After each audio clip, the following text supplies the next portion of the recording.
Hey everyone, this is Jenika from Psychology for Photographers, and if you follow my blog at all, you're probably a little surprised to see a video because I never post videos, and there's a very good reason for that, which is that videos totally freak me out. I really don't know what to do when I'm looking at a camera. I have no problem speaking in front of a group. I love writing, but when I have to sit down and speak to a camera and record a video one-on-one like this, I feel like a nerd, I don't know what to say, my hands start shaking, I lose all my words, and it's just a very uncomfortable experience.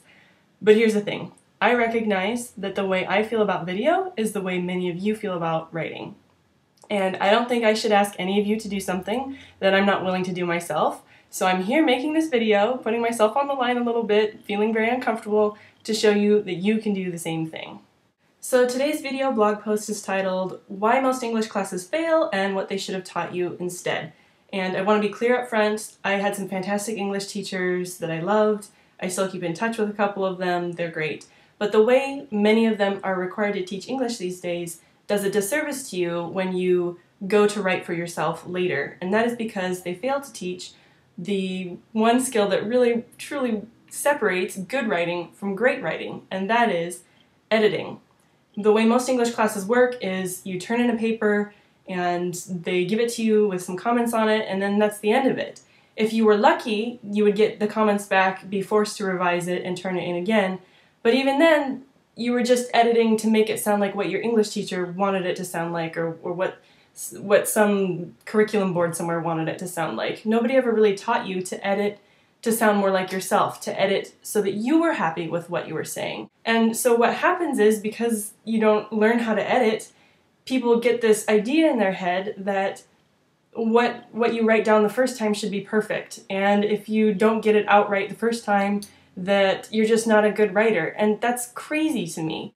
Unlike photography, writing does not have to be perfect straight out of pen or straight out of keyboard. It is completely acceptable to make a total mess with your first draft and fix it later. I wouldn't recommend making a total mess with your first photo and trying to fix it in Photoshop, but the main difference with writing is it is a different creative process. You can mess things up, take chances, do crazy things, and fix them later. So what we're going to do today is learn something that you might not have learned in English class, but we're going to fix that, and we're going to cover my favorite tool for making writing more vibrant as quickly as possible.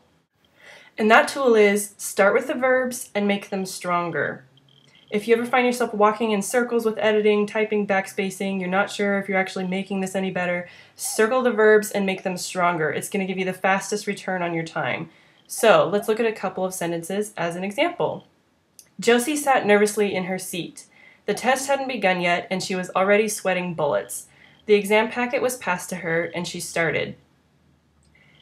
Now this is actually a good place to start, and it illustrates a technique that I taught in the sample chapter of Irresistible Words, and I recommend you check that out beneath this video. But let's get back to the verbs here. So let's start by circling them, or I'll highlight them here. We have sat, we have begun, we have sweating. Technically the verb here is was sweating, but I'm not going to get overly grammatical here. I'm just going to focus on sweating. And down here we have was past and started. So let's start with the first one. We have sat. Now, sat is kind of a boring verb. It's one of those everyday verbs we use all the time. Sat, have, give, do. And the writer here has put an adverb next to it to make it more interesting. She sat nervously. So it sets the scene a little bit more, and that's good. But you could also just cut nervously out altogether and use the verb to show that she's sitting nervously. So, for example, you might try, she shifted in her seat. If someone's shifting in their seat, they're obviously a little bit uncomfortable, and rather than just hitting the reader over the head with it, you're hinting at it. And readers like to figure things out for themselves. And if they go on to the next sentence, they see she's taking a test. So shifting in their seat, it's a testing situation, it's kind of obvious she's going to be nervous. So rather than just telling them she's nervous, I would show it through this verb. Alright, let's move to the next one. The test hadn't begun yet. Begun is also kind of a boring verb, but if you keep adding lots and lots of flowery verbs all in a row, it's going to sound overly written. So for now, I'm just going to leave it as begun.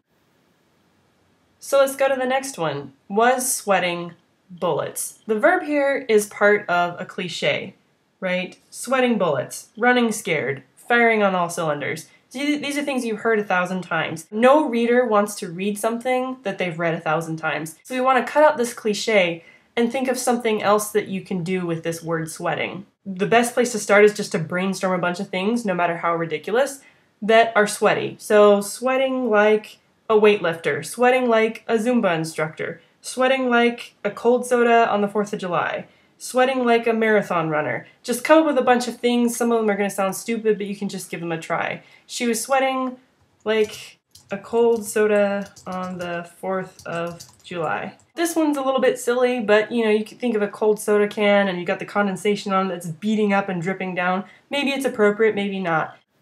Maybe you want to try sweating like a marathon runner. And they're really sweaty, so maybe they're at mile 10.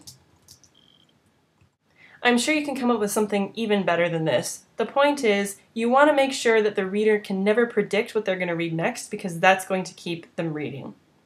On to the next. The exam packet was passed. I'm not going to go grammar crazy here, but was passed is a passive verb, and we want to change it to an active verb. What am I talking about? Let's review really quickly. An active verb is where something is actively doing something. An asteroid killed the dinosaur. The asteroid is killing.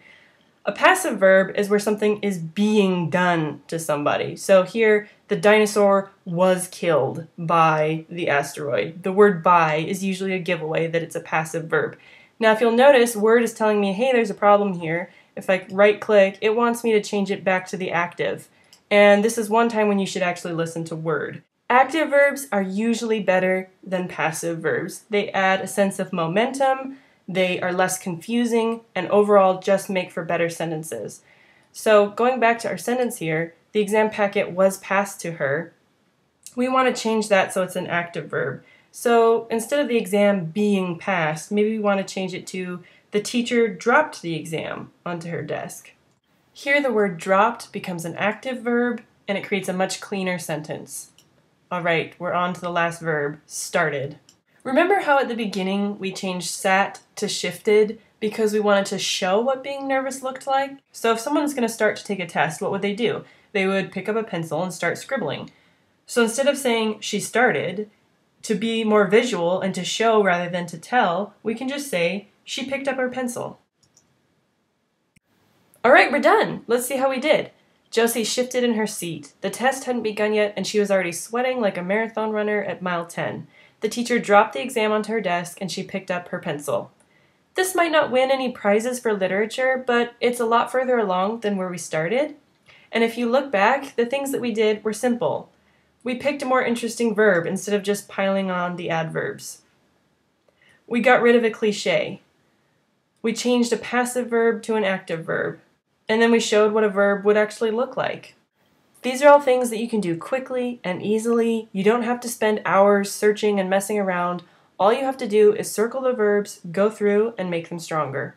So there you have it, my favorite tool for making writing more vibrant quickly. And if you loved it, you will absolutely love the second week of Irresistible Words, which will give you an entire toolbox full of things just like this that will help you edit your writing quickly so that you can stop with the whole type and backspace and spending hours trying to make something sound good and never really being sure if it sounds good.